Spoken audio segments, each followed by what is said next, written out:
As we approach the end of the year, many teams and organizations are planning their year-end retrospectives. But too often, these potentially valuable reflection sessions turn into a superficial review of recent events or a gripe session about what went wrong in Q4. Today, we'll share how to design and facilitate an effective year-end retrospective that helps your team or organization learn from the full year's experience and make meaningful improvements for the year ahead. As longtime listeners know, the Humanizing Work Show is a free resource sponsored by the Humanizing Work Company, where we help organizations get better at leadership, product management, and collaboration. Visit the contact page on our website, humanizingwork.com, and schedule a conversation with us if your organization wants to see stronger results in those areas. The end of the year naturally invites reflection. Whether you're thinking about your own growth, your team's progress, or your organization's journey, December feels like a good time to zoom out and take stock. But there's a challenge. Our brains aren't very good at accurately remembering and evaluating long periods of time. We're subject to what psychologists call recency bias, giving too much weight to recent events, and the peak end effect, where we judge an experience primarily by its most intense moment and its ending. This is why we need a structured approach for year-end retrospectives. And the structure needs to help us overcome these natural biases in how we process information. Let's walk through how to design an effective year-end retrospective. And to make it concrete, let's use a marketing team at a software company as an example to play with. One of our favorite approaches for this kind of reflection is called the focused conversation method, sometimes abbreviated with the acronym ORID. It provides a natural flow from objective facts through to meaningful decisions. But for a year-end retro, we actually need to start at a higher level than that. Right. A retrospective is most effective when it starts from a shared understanding of what the team's purpose is. Why does this team exist? What does success look like? Without that clarity, it's hard to know what data matters and how to interpret it. So for our imaginary marketing team, let's assume that they've already done some work to capture a purpose statement, and it says something like, we exist to drive qualified leads to the sales team while building and maintaining our company's brand reputation. All right, pretty solid purpose.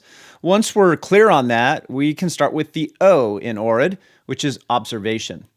We need to get the facts of the whole year visible before we try to make sense of them. For our marketing team example, we might create a timeline on a whiteboard or in a virtual collaboration tool like Miro. We'd mark out the months of the year and then have everyone add significant events. Things like major campaigns launched or content published, maybe the events that were held or changes to the team or the market or the technology the team's using, maybe things like results and metrics. The key is to get a complete picture, not just what easily comes to mind. I think timelines are such a great structure for long-term retrospectives. Because the visual space is equal over time, it naturally invites people to dig up the facts that don't fit into the peak end effect. As a participant in timeline retros many times, I've often been surprised at the things I remember when I work hard to fill in the gaps on a timeline. Yeah, absolutely. With the facts visible, we move to reflection, the R in ORID. We're looking for emotional responses to the data. What was energizing? What was frustrating? Where did we feel stuck? Where did we feel like we were really clicking as a team? For our marketing team, we might notice that certain types of campaigns were particularly motivating, or that some technology issues were especially demotivating. Then next comes interpretation, the I in ORID. What patterns do we see? What themes emerge? What hypotheses might explain our results? And this, by the way, is where it's particularly important to have alignment on that purpose and definition of success, because we want to talk about what's working, what's not, what's holding us back, all those kinds of patterns in terms of the outcomes we're trying to create, not just what we individually like or dislike.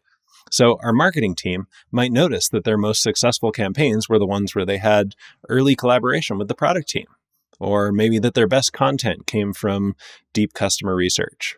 Then finally, we reach decision, the D in ORID. Based on everything we've observed, what we felt, what we've interpreted, what actions should we take? What experiments should we run? What should we do more of, less of, start or stop? The marketing team might decide to build more formal collaboration channels with the product team or to allocate more time for customer research in their process. While we've used a marketing team example here, this approach works at any scale, from individual reflection to whole organization retrospectives. The key elements remain the same. First, start with purpose, then get the facts visible.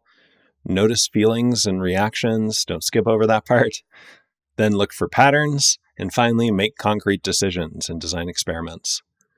The main variation needed with different scales is the logistics, how you gather and display information, how you structure participation, how you capture and follow up on actions.